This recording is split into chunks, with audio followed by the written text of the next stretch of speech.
go. Starting soon. 15-second countdown. Woohoo!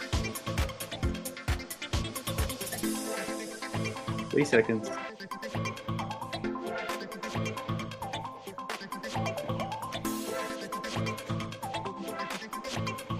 Oh, why are we not on the...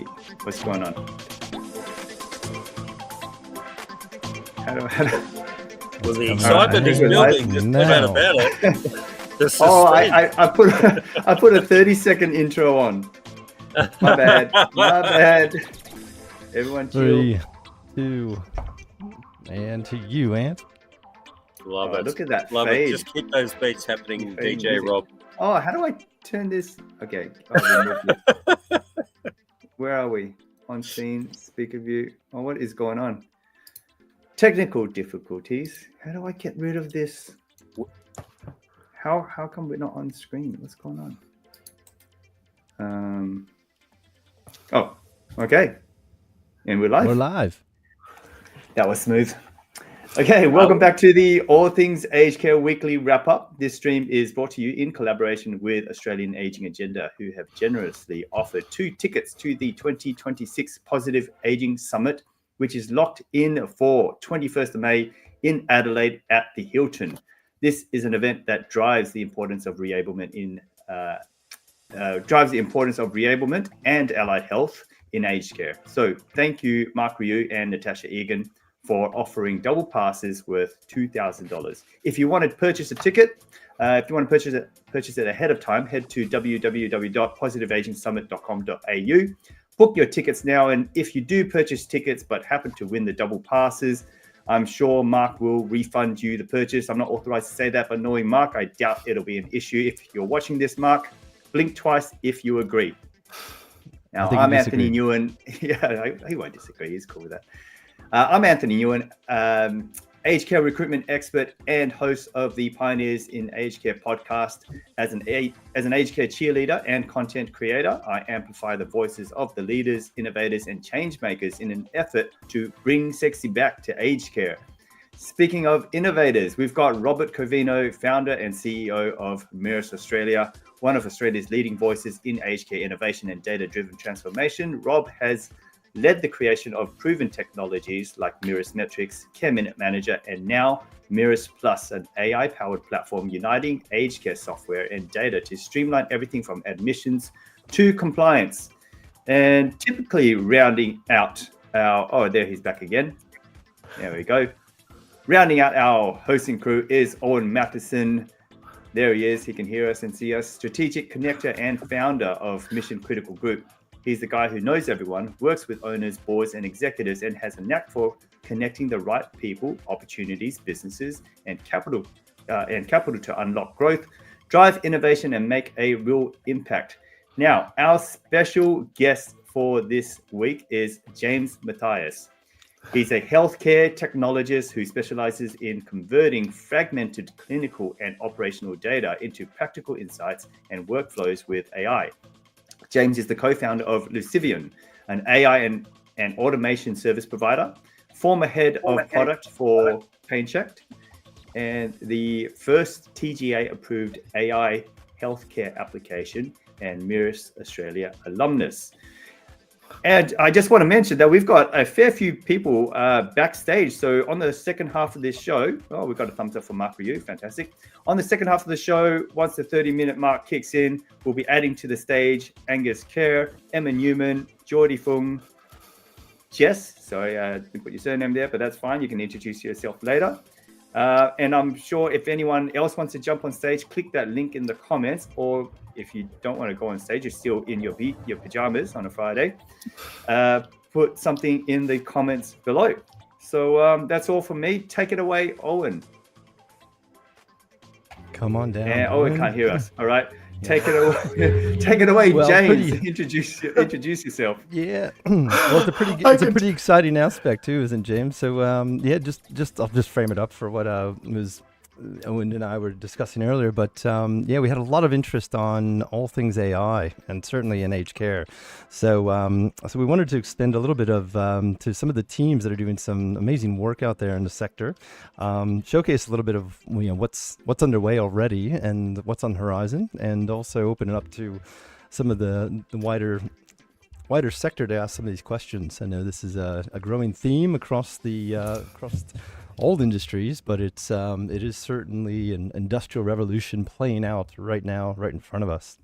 And I've had the privilege of working with James for many years at Mirus, and also Lucivian is a partner of Mirus, and we love their work and collaborate on a lot of our mutual clients together. But James, give us a little bit of an overview of Lucivian and who James Mathias is for our audience. Mate, I couldn't have asked for much of a better intro than that. I really appreciate the opportunity to have a chat with you all today, and of course the audience there as well. So Lucivian, as Anthony introduced, we're a service provider looking to providing aged care providers. That's a great sentence. Double. Providing the industry with AI and data services. Basically, our goal in a nutshell is to take your various systems, your various workflows, and look at how we can use modern technology, cutting edge approaches to using your data, working with your team to save you time, save you money, and do so in a really responsible way.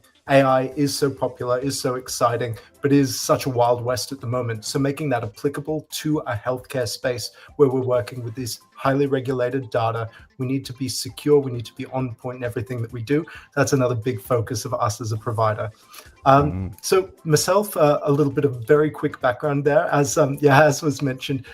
So I've been around AI for a second. So what AI looks like, or has looked like in healthcare historically, has changed a lot over the last few years.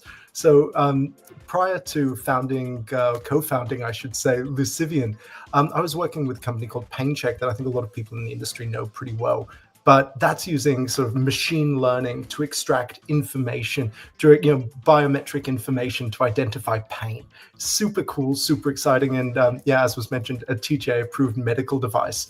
Very different type of AI to what most people are using, day to day in the industry today. When we talk about, LLMs, AI agents, and what we can do with data, what we can do with the insights piece there. These are, fundamentally quite different technologies in a lot of ways. So being able to go on that journey and go from, this, very biocentric machine learning, let's come up with these very specific, medical data points to how can we broadly apply this to the sort of data that might be coming out of a system like that has, been a really exciting transition. And obviously before that, I would say colleague, employee of yours, Rob, cutting teeth in the industry. Learning again all about the data that's available there, but from way back when with an ACFI funding perspective before it was a workforce and a clinical perspective as well. So it's been a fun journey in the industry, eh? It has been, and James has gotten a lot of experience with this, and we've and James and I share that Mirus Australia is also a partner and also co-founder with you and Lucivian, and we really engage with the type of work the team's doing at Lucivian, and have a lot of our clients now under actually in flight with a number of projects, which we'll get into. But let's go big picture first, though, James. I mean, you've this space is moving fast, and it's going to move faster, and I think.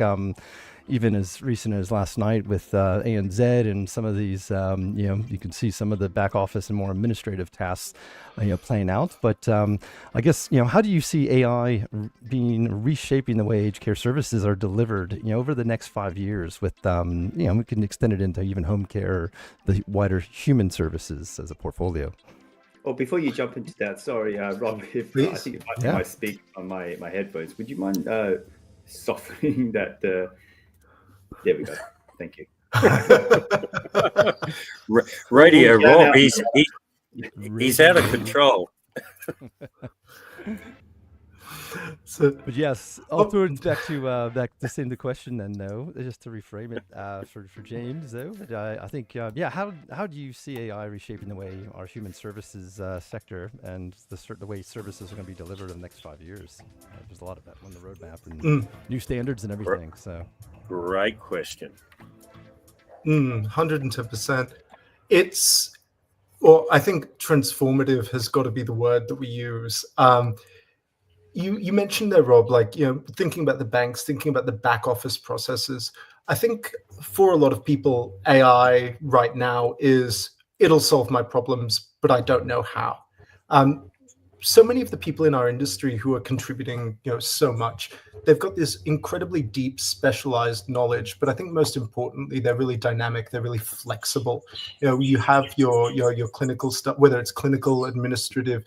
Members of these teams, you take your years of experience, you synthesize that, you can make critical decisions relating to people's health, relating to how your business is going to operate.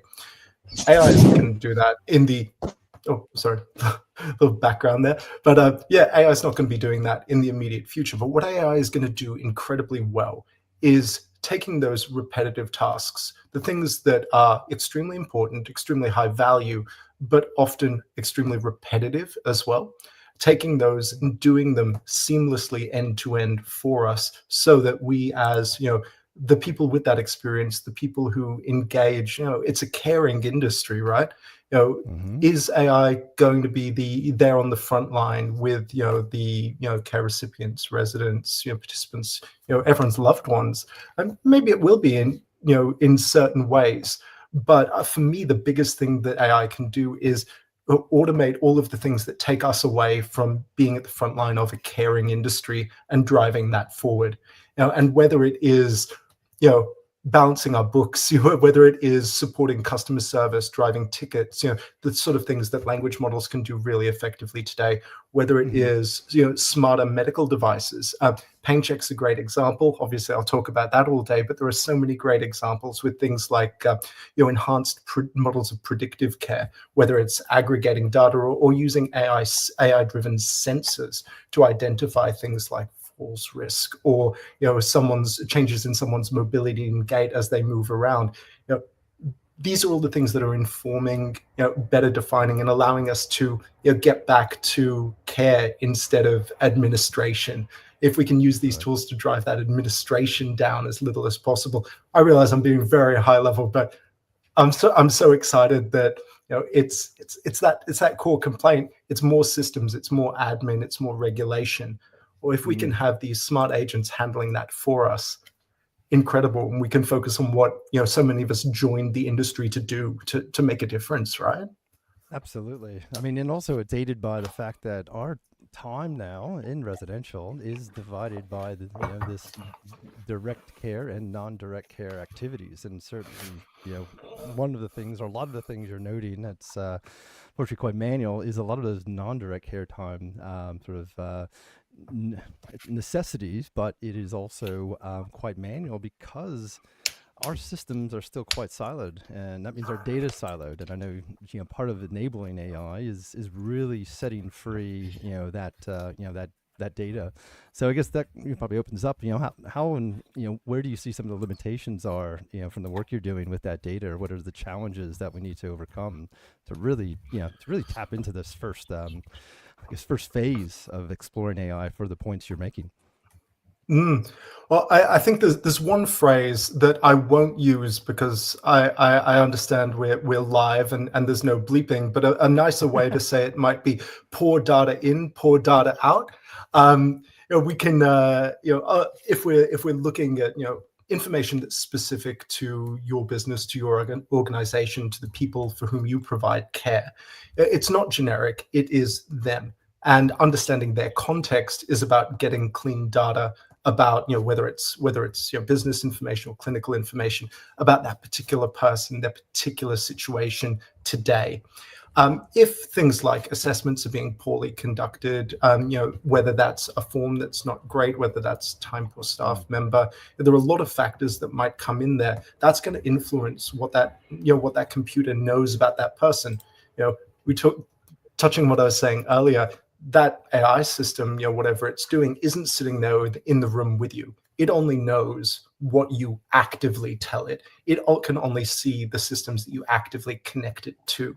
Yeah. So a siloed data source, as you mentioned, Rob, or a data source that's incomplete, inconsistent for whatever reason, can be a potential big blocker there. So cleaning up and going through a validation verification piece as a big first step is, I think, really important. It's something that we do a lot of with our clients, looking at, hey, we've got all of these different data sources. Let's unify them. And let's not only unify them, let's look at what we can do to clean them up and even feed back to business processes. How can these data sources be improved day to day so that, the outcomes we can get, the way that we can use them, how can we broaden those options, through, better, cleaner, more expansive data sources. So, sorry, I keep using the word data, but data. We're we all we're all in this together, as you quite know. And Owen, I think you had some other you had some interesting areas, and I'll expand on that after some of your questions, though, about some of the client work that Civian and Mears have collaborated on, and you can go into more of the some of the detail that James is talking about that we've explored, though.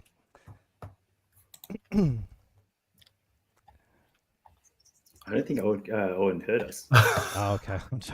Yeah, that was a great question, Rob. Could you repeat it? I was throwing to you, Owen, first for a couple of the the noted questions that I know you had before I wanted to go into some of the actual use cases that I know our sector they ask us for, and James did touch on some of it, but actually go into really some live examples of brands and clients that our viewers will know of and probably have more questions about. But maybe it was more on the ethics side, Owen. I think we've talked a lot about that, sure. And both from the cost and ethical standpoint about it. But and maybe this is also to James and I think the wider group to give a bit of a touch here. But I mean, what role do we see the government playing in this too? Because I think so much of what we're doing is really being led by the problems that we have today that we know and feel. Man, it's 2025. We're reading about all of this happening all around the world. What I'm sitting at my desk right now, or on the floor of the site, and now having to go to do 2 hours of administrative work. That's typically where it begins, right? But I guess James elaborated on that too. Is how do you see government playing a role, and do you feel providers really have to take the first step and drive this, and then government will come in a bit later and give us more of the guardrails and the focus on it? But can you share anything to what you've been experiencing with that? If I can, I think, please, Ant. Yeah. No, go ahead, Owen. It wasn't me, it was James. I think James. Right. Yeah, James. My apologies. Jump in, James. You are the special guest. You have the jump in privileges. I'll take it. I will take it. All I wanted to jump in with quickly is I think there are maybe two sides of the coin. Rob, you asked the question, is it on government to get us moving, or is it on providers to take the first step? I think government has a role as an enabler. There's a lot that government can be doing to help providers take these steps more quickly, take bigger steps. Things like, coming back to that idea of data standardization. If government, can, we've got there's a data model that's been laid out. We've got that's non-mandatory. Mandating it would be a huge input on be a huge challenge for technology vendors, for the providers themselves. How can government ease a transition there? How can we formulate a plan? There are things that maybe aren't in place today that could force the industry, and I say force, we want to take those steps together. They're going to benefit everybody, but it's going to be time consuming and expensive to do it. How can government support us to do that? But beyond that, great opportunity for providers now, as this technology is becoming available and is now available. What are the things that they can get on right away? We don't need to wait for government to catch up to facilitate things. you can see those benefits today. You can start taking those steps. You can start putting those automations in place, those new workflows in place, seeing those benefits. So I think for each provider, there's going to be that question of how ready am I? Where does my technology sit relative to others, relative to the technology more, am I on a platform or set of platforms that really facilitates this, or do I have a little bit of work to do to get myself to the point? But everyone can start on that journey today. And when government comes in over the top, that's just going to be the accelerator that allows us to, to jump the industry forward. Or at least that's how I'm seeing it. Sorry, Owen. I love the sound of the accelerator. That's fantastic, James. I agree. I think government is an enabler, and we need to have that consultation with industry, and we need to have the consultation with the providers, and we need to start with practical, simple steps. Because people can become a bit overwhelmed, and I think there's a lot going on, and if we can simplify that process by making that engagement practical. So I'd love your thoughts on that, because you do a lot around, investigating a new circumstance, learning about the environment, and then identifying simple low-hanging fruit where technology can make an impact. Rob was sharing some of the work that you're doing right now could be along those lines. So I was keen to maybe get a bit of an insight on some of the things that you're coming up against. Oh gosh, in terms of what are the big challenges there, Owen? Absolutely. No, right on. I think not to sound like a broken record there, but I think a lot of providers who I talk to, there's this huge drive. We want to do something with AI. AI is going to help accelerate our business. It's going to save us a lot of time. But for me, the biggest challenge up front is, we don't have a clear idea or a clear unified vision of, where will AI fit in? Oh yeah, I use ChatGPT. I've been playing with Copilot. Steps in the right direction, steps that are really saving people time, making a meaningful impact. Lord knows they make a huge impact in my life. But what's going to make a difference to one person with relatively low value tasks is quite different from what can make a difference for the whole organization. How does a provider who doesn't have that nous and experience, and often doesn't have the time to go and spend doing that learning, where do we? I'm sorry, I just got very distracted by Ben, your question on the screen, which I'll cut to in just a second. But yeah, just to finish that thought, just not knowing what they don't know, and having to understand, given my particular situation, and there are a lot of universal challenges, regulatory compliance, standard admin that everyone has to engage with, with my particular situation, what are the biggest steps that I can take forward? What is the low-hanging fruit? And often that needs to be a facilitated conversation at this point. Whereas I can see in the near future, as things become more and more standardized, as things become more and more standardized, we'll be able to say, here's an off-the-shelf product that I can go ahead and implement. Here is what is now a off-the-shelf turnkey, whatever phrase we want, but just but I think if it's providers are all unique, but they're all facing very similar problems. If we can say, hey, we know you're using systems X, Y, and Z. Those are known data structures, known data known data points. And we want to solve governance reporting for you. We want to generate monthly care statements for you and use AI to build out and enrich those, which is an exciting project we have actually been delivering for clients today. Well, hey, we know those systems. That's now just a way that you can immediately turn that key and save time. So sorry, I've gone slightly off track, but I think biggest challenge there. What do we not know yet about what we're trying to achieve? Yeah, I think it's really exciting, the synergies that are going to come with AI to really move the needle. I think Ben's question is a great distracting one, which is, what is the next wave of business to government API that you think could make the biggest impact to aged care? Watch this space. Oh my goodness. Yeah, watch this space, to say the least. Look, In terms of that B2G sort of data of B2G APIs and what we can flow through, I guess within the context of AI, I think that's it's probably a bigger question than I've got a good answer to right this second.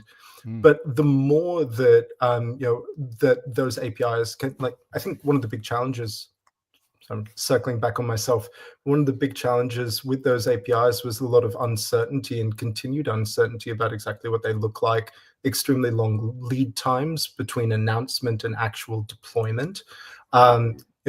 Scenarios where we're seeing providers asking questions like, this API is ready, but it doesn't actually account for scenarios A, B, and C. Will I have to upload an Excel spreadsheet, or will I have to upload a document through a separate portal? Like, having that tech there. Rob, I imagine through the work at Mirrus, you probably have dealt with this quite heavily. Yeah, it all comes down to data, as you know, that, James. It was a seamless segue there. Seamless segue there, and I think I do have some practical applications that James and Lucivian guys are working in parallel on it. James, you can really elaborate and share a couple of them on the screen here, but and it's also the framework that you that is being utilized to really define and certainly set that in motion. But I'll just have to then say, but I guess one of the first ones, James, that I've been working through is certainly the Witten Group. So Witten is led by a very visionary CEO in Chris Marmolosis, and certainly the teams of are also providing services around regional Australia and other aspects where efficiency gains with workforce and even just the administration of running 20 plus racks in these in the geographical locations of Australia. But maybe just talk about how we're doing at Witten, really synthesizing these use cases from really many down to some of those low-hanging fruits that certainly Jordy had some of the comments in there, and what that process looks like for Witten as we really focused in on some of the key use cases and the return on investment that these resources then can measure and showcase. Absolutely. I think that's such a cool situation to be in, where you have an organization that is ready to make that leap and wants to start moving forward, and they're willing to let's get all of the ideas on the table. And I think that really is, as reductive as it sounds, the first step. What are our actual challenges? What are we not doing at the standard that we want to be? And for a group like Witten, it's very high standard to begin with, and they're looking at how they can continue to excel. Just getting that all out there and doing that big mapping piece. Okay, well, what are our dependencies for any given project? What are our clinical needs? And then how is the technology going to support it? And Witten, as that very technologically forward-thinking organization, have done a lot of investment into the tech, which, going back to my previous comments, means that that range of opportunities is itself very broad from the start of that conversation, because the tech is in place to enable this broad range of different options.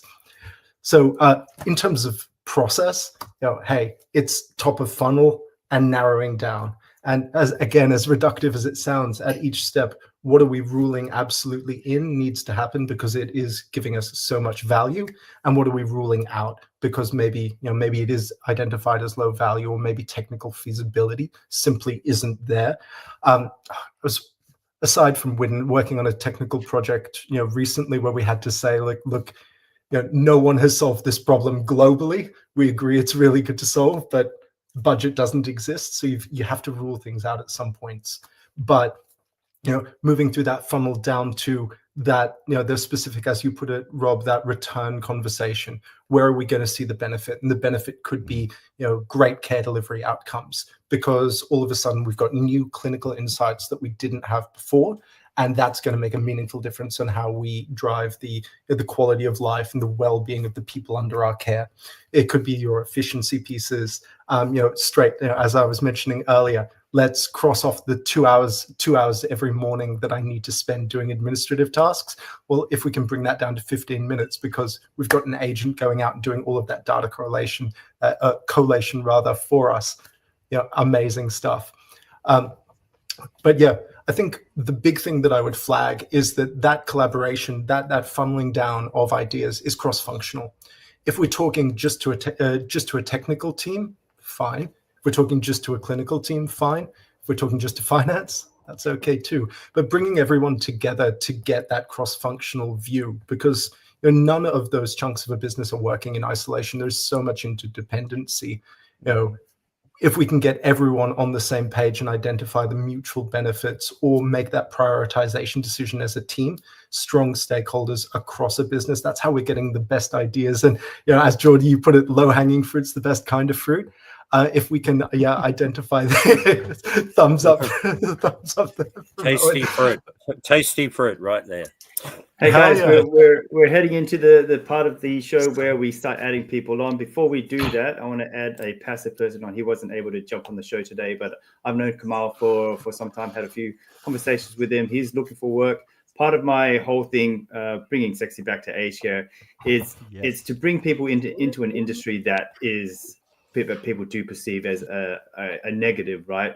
But not only bringing new people into the industry, I want to keep good people in the industry as well. So Kamal Gould, please connect with him on LinkedIn. If you've got a role, he's looking for that head of workforce, talent acquisition manager type role.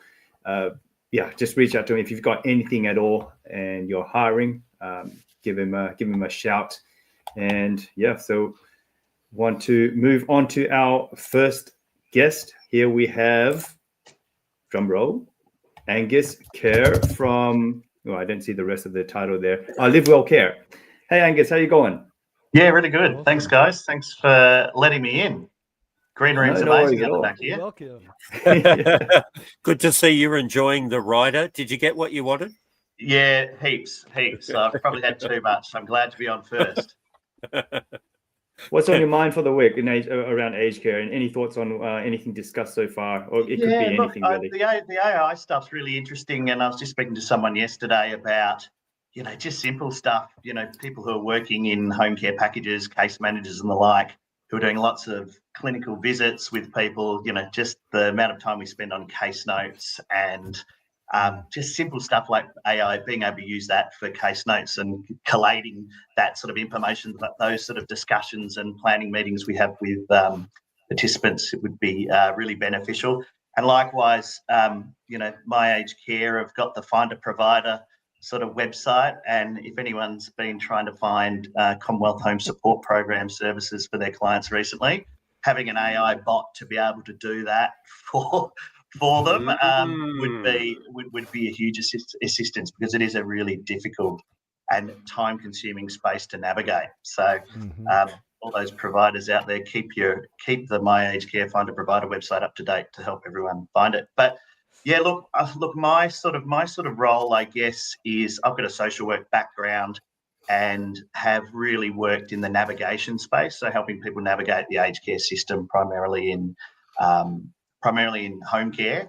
And look, we're really busy at the moment, I guess, working through the support at home reforms that are upcoming and some of those sort of concerns. So the big ones that everyone's talking at the moment are sort of co-contributions, helping people sort of work out we're already having conversations with people who aren't in the home care package system. They're not grandfathered and they'll be entering the support at home program. So we're already having conversations with people about what they may have to contribute towards their care. And we've got some we're already seeing real concerns from low income older people who, when we actually start explaining what they will need to contribute, they've got some real concerns. So there's already some real risk of service refusal from people who are just don't think they'll be able to contribute towards it. So, just as late as yesterday, we've been running some webinars helping case managers navigate the hardship application, which is the only sort of safety net for people at the moment. And good news is that has been the amount of, evidence that people are going to have to put in with regards to that hardship application has just recently been reduced by Services Australia. So that's really good news. But it's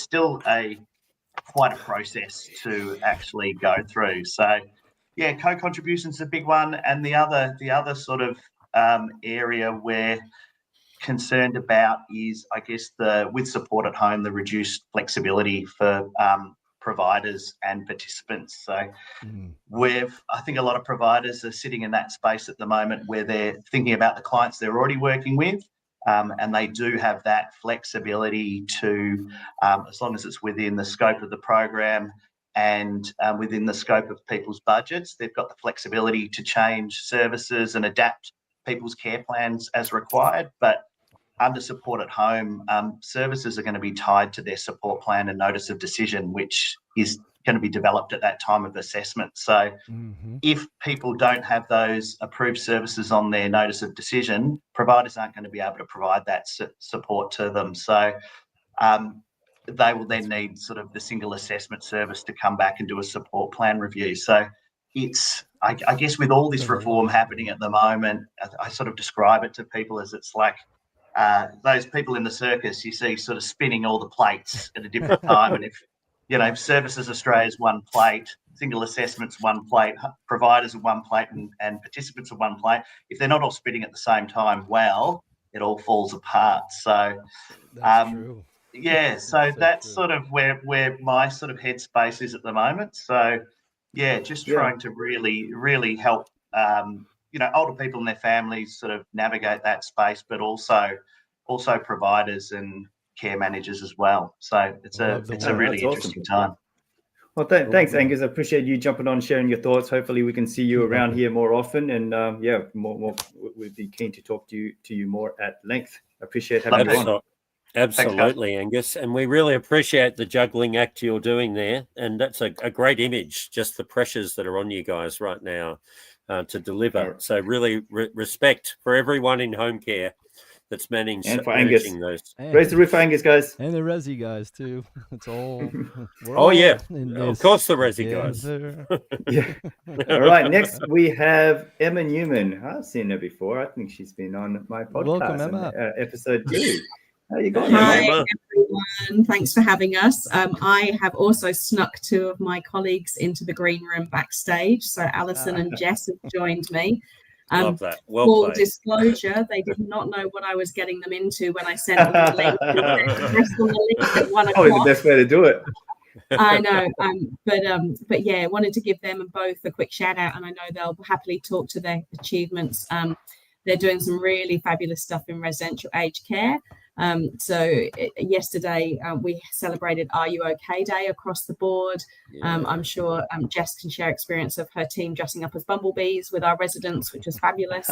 And Alison's done some great work with Channel 10 with her therapy dog that she's introduced to the residents there. So I'll let them talk about that. But I just thought I'd jump in quickly from an AI perspective. Mercy Care, who I work for, are already doing some fabulous work with Myris in the background around resident forecasting, trying to get those AI bots really drawing down on all the data that we put into the system so that we can save our clinicians from doing all the hard work and actually do some really smart forecasting to drive revenue and to make sure that our residents get the care minutes assigned to them that we know that they absolutely need. So thanks, Myris, and your team. So that's always good. Yes. Shout out to Myris. But we're also looking, you hit the nail on the head. As an industry, we're ready for AI. We want it. We know it's part of the solution, but we're all sort of going, what do we actually do with it, and how is it safe, and what's risky about putting resident data into AI, etc. But a few of the things we're looking at, again, stuff that's coming from my team at the front line, which is great, is using AI around the interview process, so streamlining bulk recruitment processes and records. We have also got PainCheck on our radar, so absolutely, we've actually used PainCheck before, but we've got it back on the radar again for us this financial year.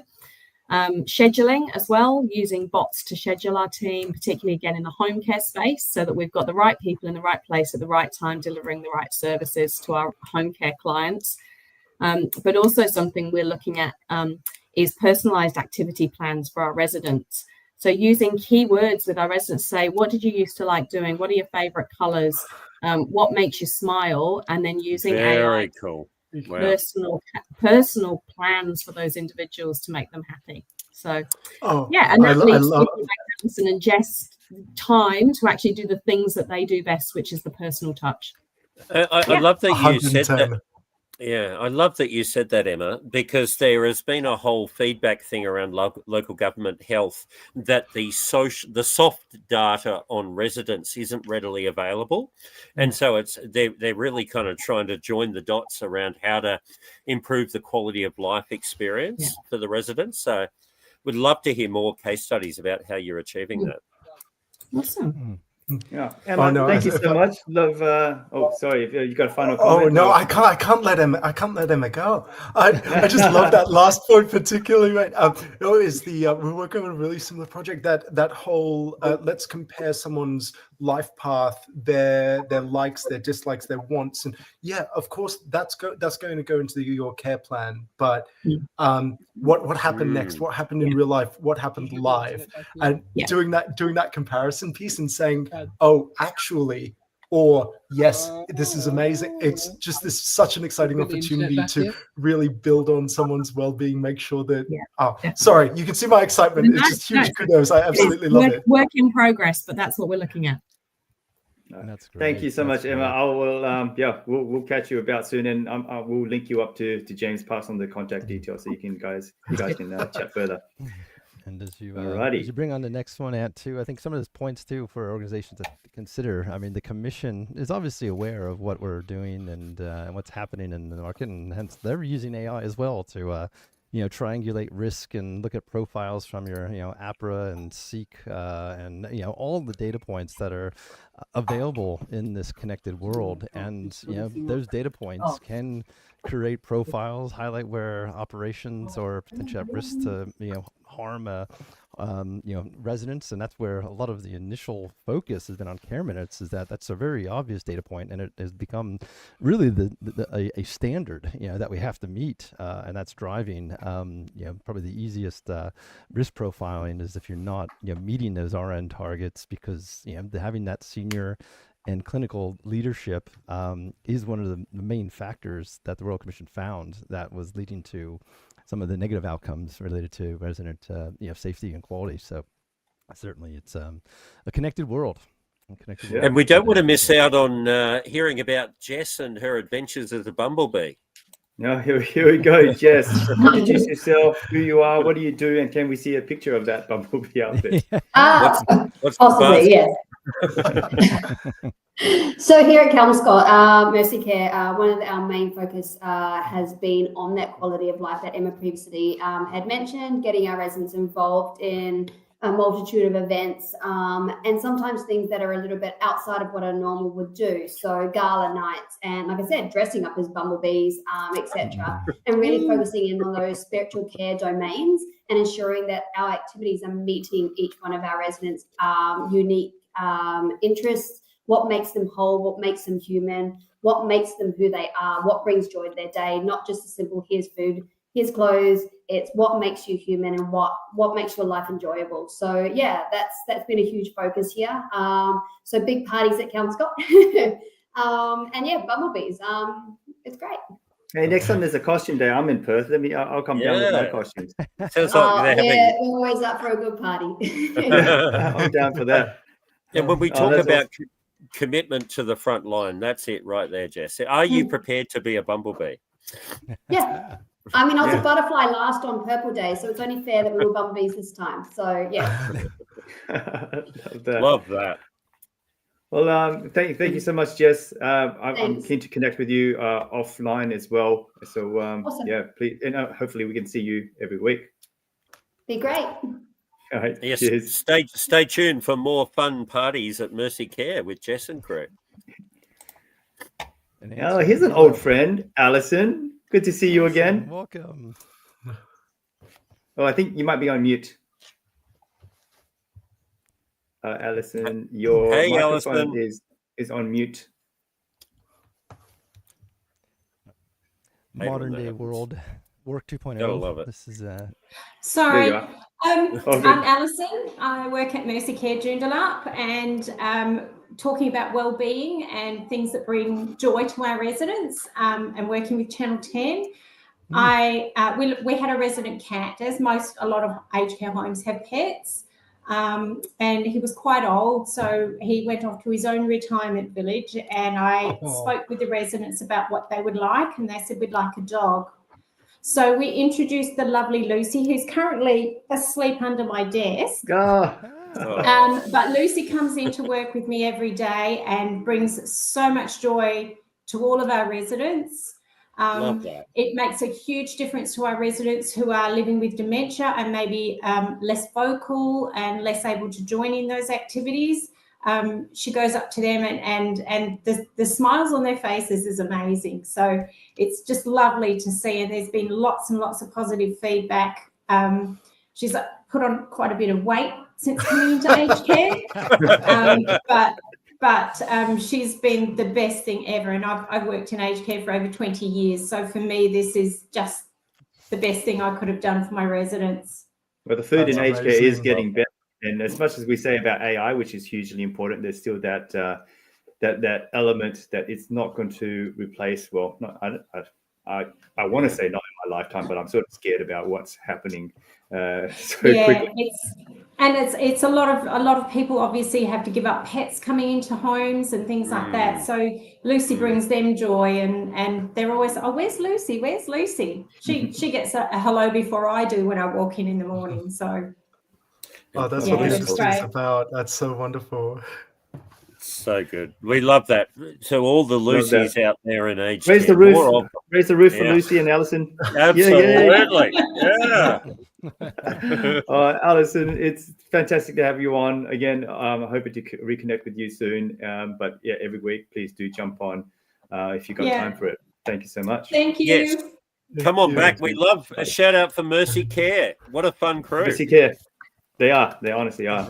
All right. So I when I found out that today's theme was about AI, I reached out to someone that I follow on LinkedIn, Geordie Fung. Do I pronounce your name right? Is that Fung or Fung?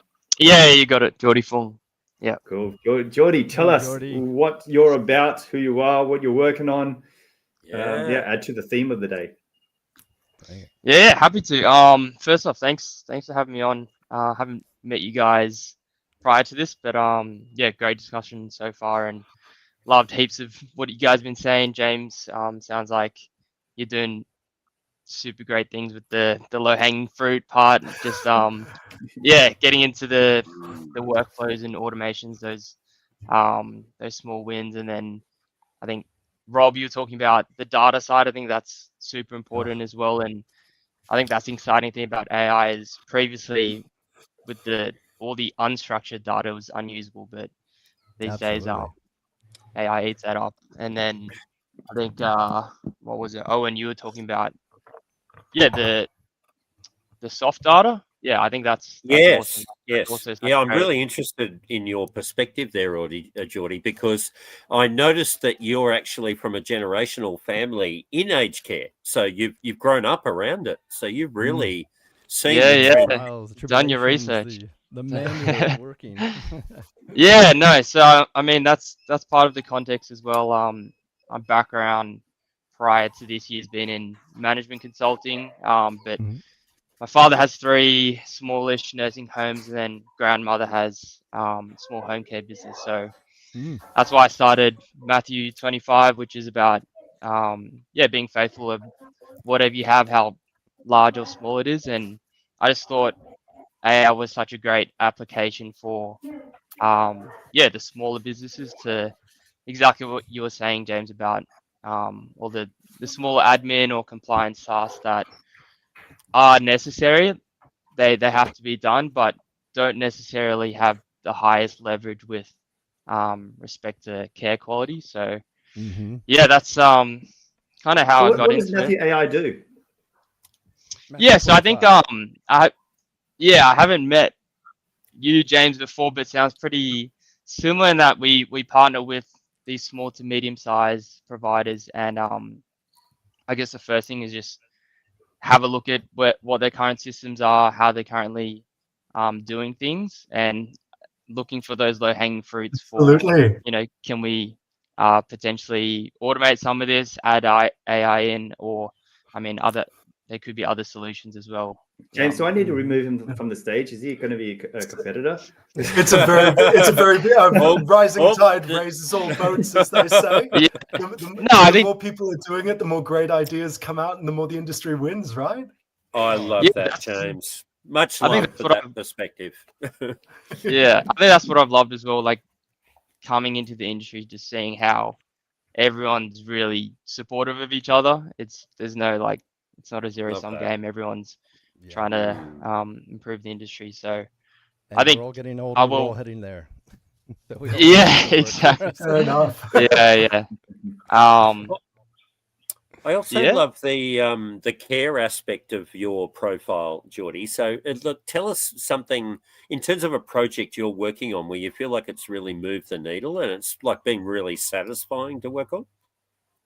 Yeah. So one of the projects we're running at the moment. So there's a few exciting ones kind of in the works. Really resonated with what James was saying about some of these things haven't been done before, so it's kind of finding that middle ground of what's possible and what we can do.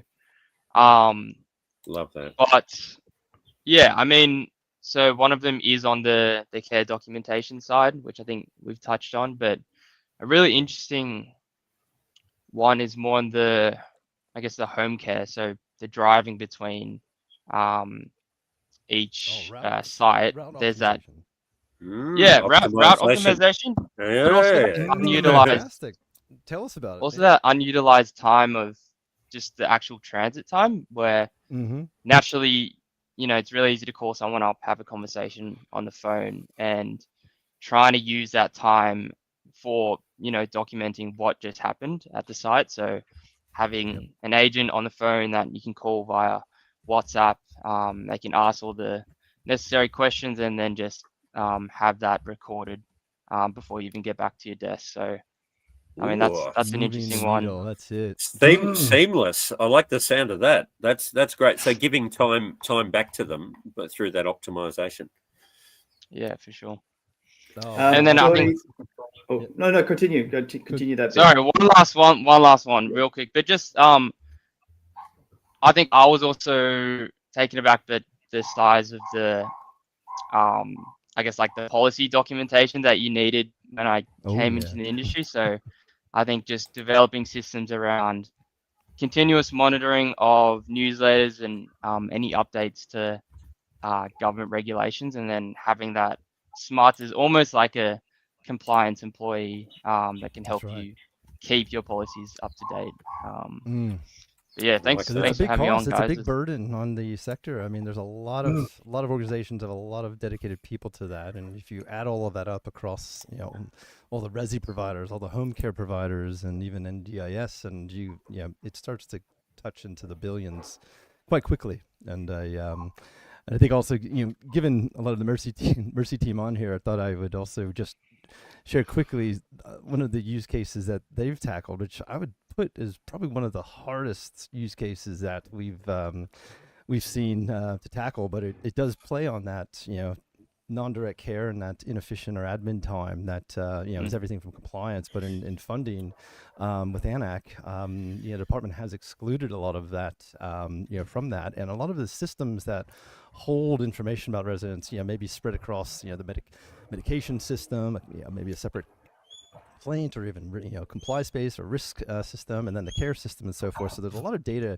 really shared in different spots, but in that example, you have these inefficient processes, and I think everyone, mostly in residential, knows what's going on with ANAC, but it is a hunting and synthesis process, but that's perfect with AI. And so even as Geordie was saying, where we have a lot of data, and that data can be structured for the AI to go through, it can search, consume, and synthesize that information very quickly, and then even reference where it gathered all the evidence and insights, and even deal with the incongruences of maybe this was a note that was left about James Mathias and not Rob Cavino and things like that. So we can actually even start to test that, and that's what what Geordie and James are referring to is agents or an agentic process, because there may be components of automation, AI even, machine learning, or in this case, to lead to an outcome, which we would price probably cost our sector, close to $500 million of clinical times. If you think about all of those care managers, ANAC funding managers across the country that do this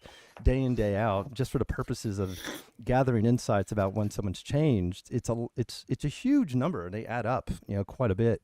But really how it works is, and this is why it's the most complex one, this is what they call effectively a generative AI, where you actually are using different models that communicate and talk to each other. And this is where it gets pretty sci-fi-ish.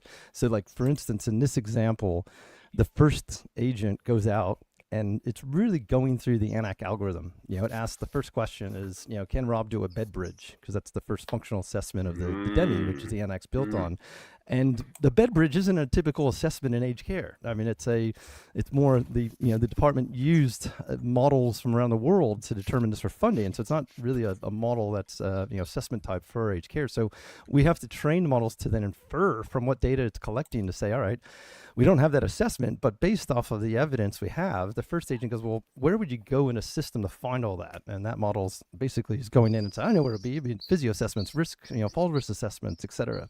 And then the second agent really was called the reflection agent. It then starts to really evaluate all that data and determine whether or not it feels Rob could do a bed bridge. So you'd be looking at the progress notes and the care plan and the assessments, and really on balance, then putting that into a calculated response. And then the third agent we call the concisus agent, and then it hands over and it runs through all of that, and the output of it is effectively a predicted ANAC class. So this was something that also we're bringing to the Department of Health, because if you think about those residents that are deteriorating quickly and the AMOs cannot get to your site fast enough, why can't we just have this working as a single touch ANAC claim for providers? So when you hit reclassify on some of the fast tracked, important and urgent type of claims, which is typically when documentation is the best, it's usually at the lower acuity side of the journey that there's not as much notes on there. But when we're getting to the class 11s and 12s and 13s, it's a very different story. And that's one of the things we are really putting pressure, because like the Department of Health needs a response, because there's a lot of providers that are not happy when residents pass and they are still in a class 2 and they're still waiting and nothing happens, and so they wear all of that cost on their own books. But in this instance, this is a great example how it could be even a private but also government-led initiative to really address some of the inefficiencies that both Jordy and James have alluded to so far. I love it. We called this the AI episode, and you guys have brought it big time. Yeah, I think that rounds us, finishes us off. So let's raise the roof for everyone, unless you've got a cuff injury. Raising the roof for James, Jordy, Angus, Emma, Jessica, Alison, and yes, they bring the party. Everyone else on screen. Play us out. All right, guys. Everyone. Thank you so much. See you on the next one. Thank you very much, everybody. Love it. Yeah, help us, help you make aged care better. Every day.